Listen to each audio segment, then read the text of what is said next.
You're listening to the Transform Your Life from the Inside Out podcast. And this episode is titled, How Much Authority Do You Have in Your Life? Now, when you hear that question, most of us start attributing our authority to our social relevance and our place in life and our jobs and everything else. And that's not what I'm talking about. What I'm talking about is how much true authority do you have in life? And then how much of your authority have you given up to society, your friends, your family, and all the things that have influenced the person you have become? So I think many of you will find this episode very interesting and a way to start reclaiming your power and your authority. So keep listening. Hi, I'm Jim Fortin, and you're about to start transforming your life from the inside out with this podcast. I'm widely considered the leader in subconscious transformation, and I've coached super achievers all around the world for over 25 years. Here, you're going to find no rah-rah motivation and no hype, because this podcast is a combination of brain science, transformational psychology, and ancient wisdom all rolled into one to take your life to levels you've never thought possible. If you're wanting a lot more in life, to feel better, to heal, to have peace of mind, to feel powerful and alive, and to bring more abundance and prosperity into your life, then this podcast is for you, because you're going to start learning how to master your mind and evolve your consciousness. And when you do that, anything you want then becomes possible for you. I'm glad you're here. Okay. If you're new to the podcast, go back to the very first episode. I know that what we tend to do is when we start listening to a podcast or something, we tend to really kind of just jump in and go from where we jump in. And the reality is that all of these episodes can help you transform your life. Every episode brings you value in some way to help you put your life into perspective. So go back to the very beginning, even though you're starting here. Go back to the very beginning and start there. Now, of course, you can listen, weekly to each new episode, but also go back to the beginning. Now, the question that I have for you is, how much authority do you have in your life? And when you hear that question, you probably, you're thinking, well, I'm a boss and, or I'm an employer, or I'm a, chief of, surgery, or this or that, or I'm the head conductor in an orchestra, or I'm the fire chief, or whatever it might be. And, moms and dads are like, well, I have authority in this house. And the reality is that we're putting authority into the context of socialization. And then we determine how much authority we have based upon how much authority we have learned to have based upon what we've learned about ourselves, what we've learned about the world, and what we've learned about our current place in the world. What I want to share with you is that most of us have given up all of our authority to the world that we're born in. Question for you: how much authority do you have as a being? Now ponder that, consider that. How much authority do you have as let's go here first, as a human being? I didn't say human being that's playing a particular role, like, chief of police or chief of staff of surgery or whatever. How much authority do you have as a human being? So ponder that for a moment. And, as I was just saying, when we think about authority, the first place we go to is we go to jobs and titles and socialization, and especially social status. I work with people from all around the world and many different cultures, and I work with a lot of Indians, and it's a caste, system there, and a lot of people, by virtue of where they are born, it's pretty crazy, by virtue of where they are born or the family that they are born into, that determines the amount of authority that they have as a human being. And they're letting a social construct, a human construct, determine the power that they have as a being. And I'll take that apart a little more as we go here. But when it comes to personal and, personal development and transformation, a lot of people consider me an authority in the field. But what I look at is, what authority do I have as a being, and what authority do I have in and over my own life? Consider that. What authority do you have in and over your own life? Because that is where the power is. And doing what I've done for a lot of years, what I know is this, is that most of us, we give up our authority to our parents for a lifetime. And I see this all the time. I see people that are in their 40s and 50s, literally, and they're like, well, I can't do X, Y, Z. And the reason that I can't do it is because my parents are not going to like that if I do it. And I watch people live into their 30s and 40s and 50s, and they're afraid of their parents. And they've given up all of their authority for even autonomy to their parents. In my transformational program right now, as I said, I work with a fair amount of people from India. And there was this guy a couple of months ago, and I see a lot of this from that culture, is that people are born, we're all born, and we want to do things. There are things that come natural to us, things that appeal to us. And for example, this guy, he was in medical school, and he said, I'm just laughing at something else that popped in my mind, but he said, my parents, I have to be a doctor because my parents said so. That's what they expect of me. And he goes, I don't want to be a doctor. And what he not eventually, I think in about a month or so of working with me, he quit medical school. Now, I have no responsibility for his life or for your life or for anyone's life. But yet, that's authority is doing what you want to do with your own life.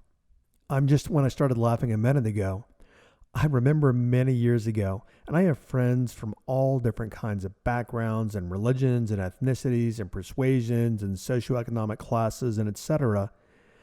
And a friend of mine, when I first met him, we started talking. We met in the gym and we were chatting one day. And I said, what do you do for a living? The common question that we all ask, what do you do? And he goes, I'm a lawyer and a doctor. And I'm like, whoa, you're a lawyer and a doctor? And he said, yes. He goes, I'm Jewish. I'm an only child. What do you expect? And he was kidding. He was completely kidding. But, in that culture, it carries social weight to be a doctor or a lawyer. So he was an only child, and he didn't want to disappoint his parents, and he became both a lawyer and a doctor. What I want you to take from this podcast and start understanding is that this is really hard for us to get our minds around, but you're in the cosmos. Now, I know we can't think outside of our county and city and state and nation and off the planet, but the reality is I read something on just this comment yesterday on somebody's Instagram profile, and it said, you put your little, biography in your profile on Instagram, and it said, I'm just a guy floating through the cosmos on a big rock. Think about that, because that's us. We're floating through the cosmos on a big rock. And that being said, you're in the cosmos. You're part of the cosmos. And here's the thing. You have the authority of and as a cosmic being. Let that sink in, let that sink in for a moment. Is you have the authority of a cosmic being. And then we look at, what does that mean?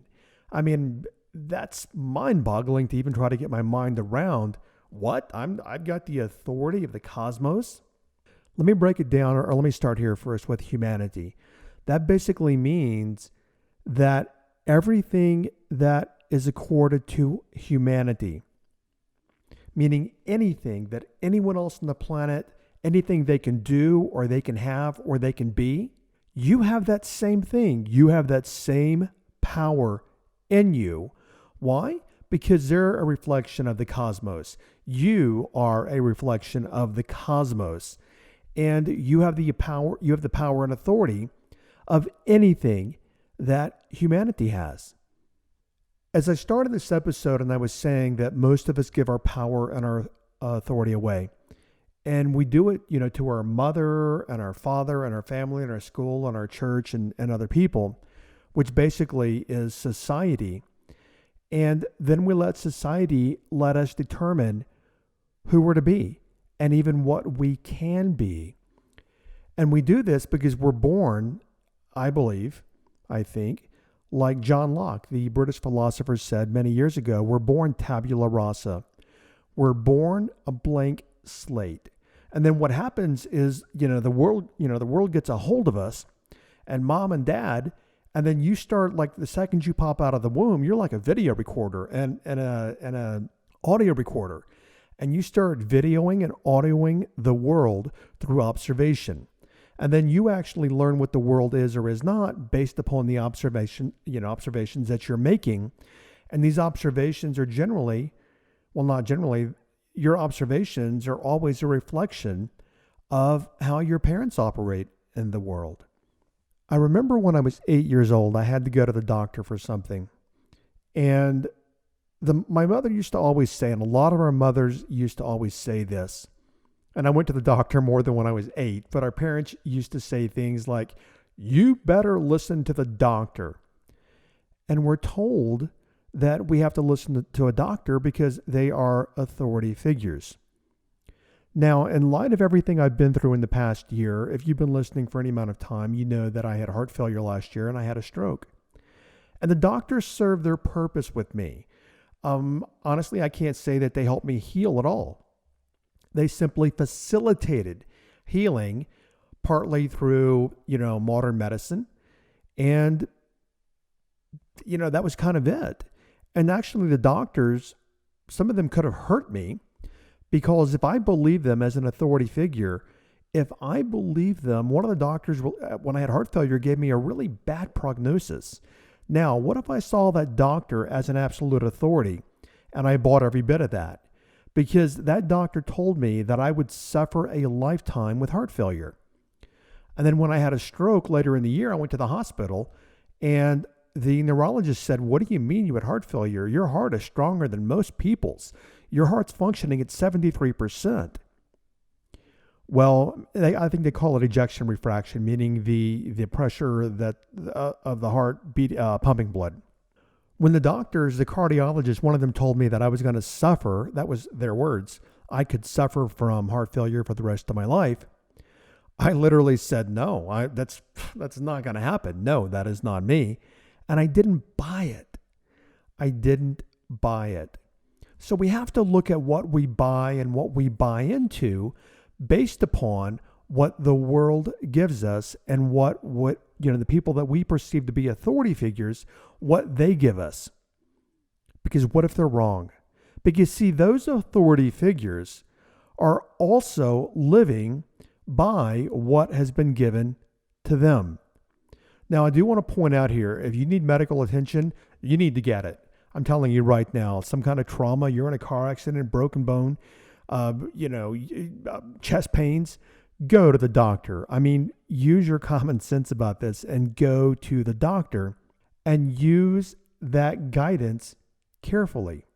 Let me put it this way, is that I know that because I am a cosmic being, that I have the power of the cosmos. And that means to me that I have the power to heal. And you know what?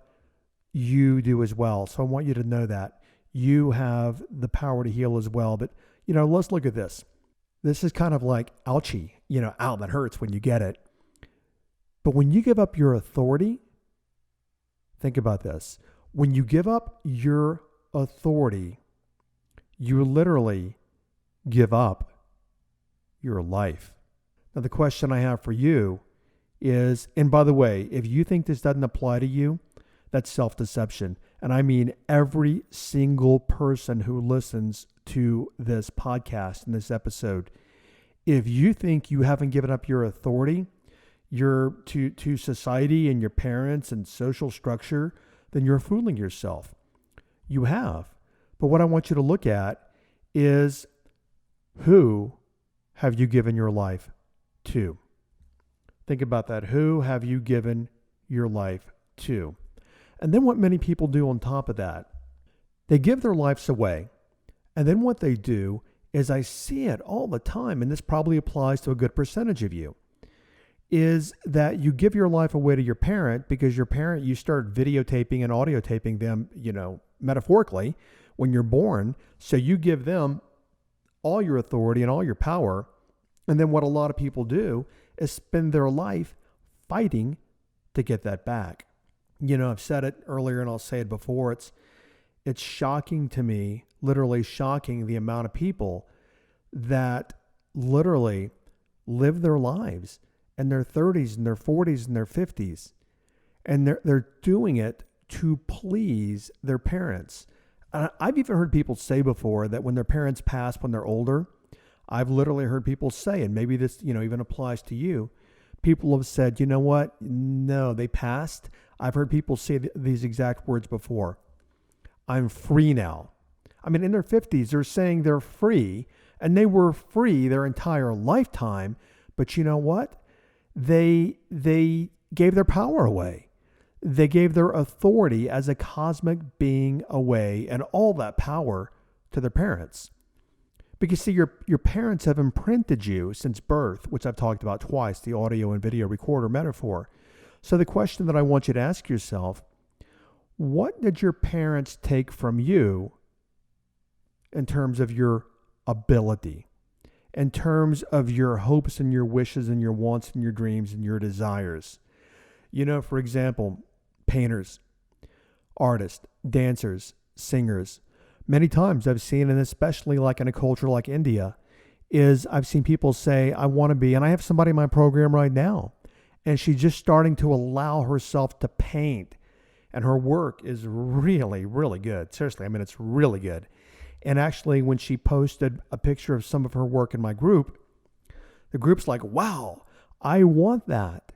But you know what? And so she has like a waiting list. One of my students told me they have a waiting list for 2 years now, because they got out there and they started exercising what I call their authority, which is what I'm talking about now.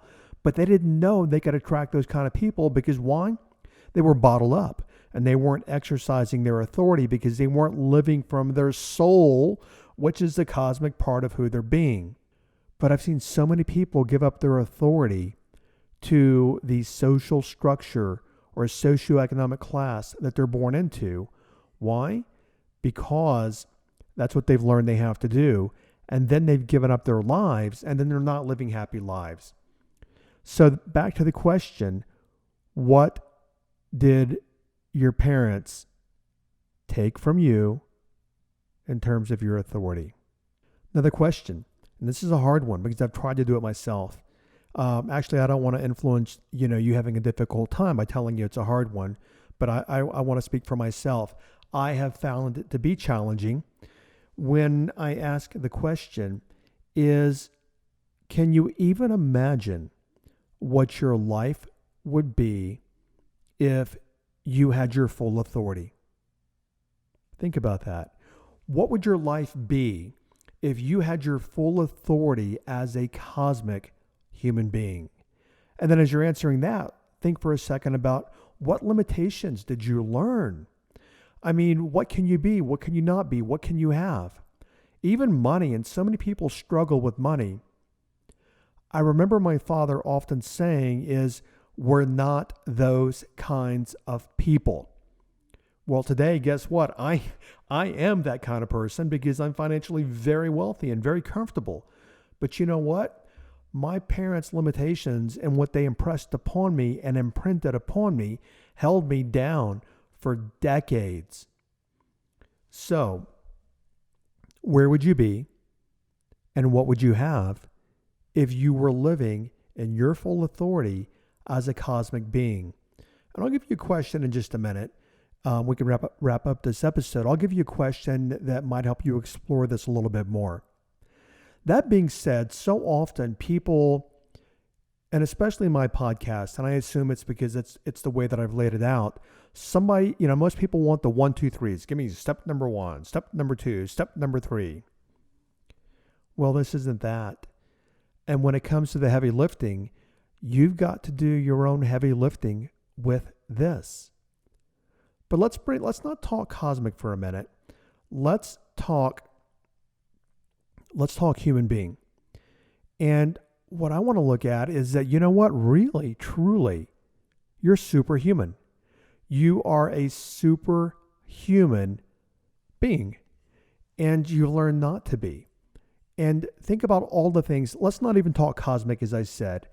What do you think you'd be doing, and what do you think you would have in your life if you truly worked from the position of, I am a superhuman? Could you make money? Yes. Could you heal? Yes. Could you find love? Yes. Could you build a business? Yes. Could you do whatever you want in life, meaning with your life, not meaning whatever you want, like, driving through a crowd of people in a car, but you know what I mean. Could you do whatever you wanted if you operated as if you were superhuman? And that's what I call the great leap. The great leap is, let me preface it first, is that you've heard, and I attract a large amount of what I call spiritual people in what I call a spiritual path. I know that I really don't appeal as much to people that are more conventional in their thinking, more linear in their thinking, more rooted in social structure or things that have been passed down, to humanity in terms of belief systems and everything. Many of you have heard before the phrase, it's very common, is that we are not human beings having spiritual experiences. We are a spiritual being having human experiences. But let's take that one step further here. Is I say that, you're not a human being first. You're not a spiritual being first, because there's dogma tied to that. And all of these ideas about what spirituality means and what it doesn't, because you could be a Buddhist and be spiritual. You can work with a shaman and be spiritual. You can even be a religious person who is also spiritual. So it has so many meanings. But how about this? Is you're not first a human being. You're not first a spiritual being. You were first a cosmic being having a human experience. Now, that being said, here's where the heavy lifting comes in for you, is what abilities would you have, or what abilities would you want or think you would have if you operated as a cosmic being? And you knew that you had the power of the cosmos behind you. So consider that. Now I want you to think about that a little more. Let's go here for a minute. Let's do this. Think about, what would you have in your life if you had this megatomical, massive magic wand, and you could just wave it and create things in your life, the health, the wellness, the relationships? How would your life be different? Ponder that. Now, that being said, that's the ability of a cosmic being, which you are. So, what obstacles? Think right now about the obstacles in your life. What obstacles would automatically disappear for you if you were first thought of yourself as, well, you don't have to think about both, but it's easier for people. What things would disappear? What problems, what challenges would disappear from your life if you really owned that you are a superhuman? So start there. And then the next leap after that is that you're not just superhuman, you're a cosmic being that happens to be having a superhuman experience. But most of us live it in little bitty realities because we've given our power and we've given our authority away. I'm not done yet listening to the audiobook, but it's Anita Mugliani. and it's the book called Dying to Be Me.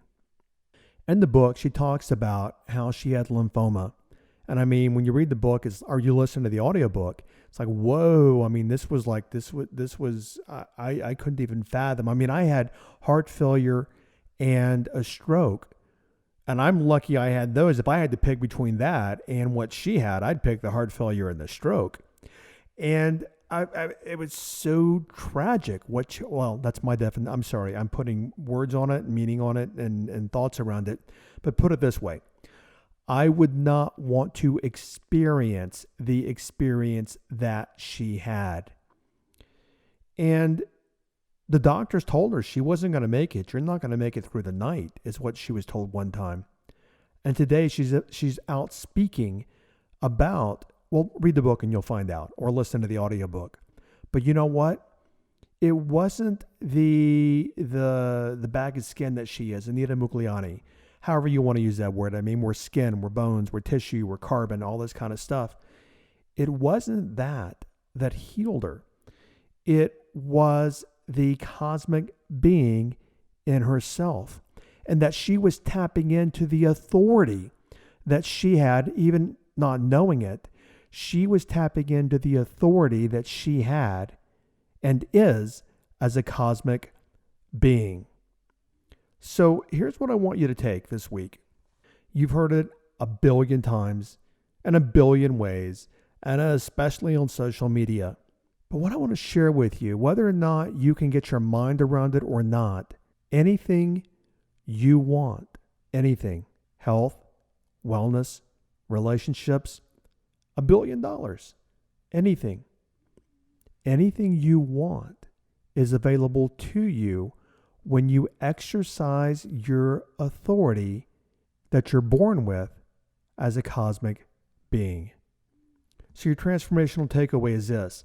Anything is possible when you hold affirmative attention on what it is, because see, I know this is like, whoa, but Jim, you're kind of like woo, but you're the universe. You are the universe, and you have that authority. And you know what? It's airtight. Because even if you believe in nothing after we leave the body, it still doesn't matter. You're still going to, according to Einstein and physics, you're still going to turn back into pure energy again, because by the law of the conservation of matter and the law of the conservation of energy is you cannot destroy either. And you being on the planet, you are energy, and you cannot be destroyed, according to Einstein. Now, could he be wrong? Yes, but I doubt it when it comes to this particular principle. That being said, you have the eternal authority of being a cosmic being. Okay, thanks for listening to this episode. And if you would please, the fact that you're here means that you find value in these episodes.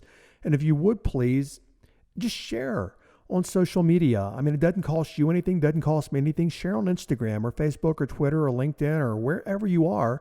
Share the episode, because guess what? If it helped you, it's going to help your friends and your family and other people that you reach. Okay, thanks for listening, and do what you can to make it a great day today. Bye-bye. If you're serious about transforming your life from the inside out, I have a free training that you're going to want to listen to, and it's helped tens of thousands of people all around the globe. The thing is, all of my students start here because when you learn to change your thinking, you'll change your life. Because as you already know, life happens from the inside out. The training is called Discover How to Eliminate Fear and Negativity in an Instant. So go to jimfortin.com/eliminate fear and start learning how to transform your life at a deeper level from the inside out. Thank you for listening to this entire podcast. If you're the kind of person who likes to help others, then share this with your friends and family. If you found value, they will too. So please share via your social media channels. Also, if you have questions I'm here to assist. You can email me questions to support@jimfortin.com, and I may even use your question for a future podcast episode. Also, if you want transformational content like this daily, connect with me on Instagram. My Instagram name is I am Jim Fortin. Finally, I do have a personal request. I believe that we're all here to help others and to grow and evolve ourselves. Together, you and I, let's help more people. If you would please leave a review on iTunes, and a good one, by the way. I'd be grateful, and through your assistance together, we can transform more lives. Thanks for listening.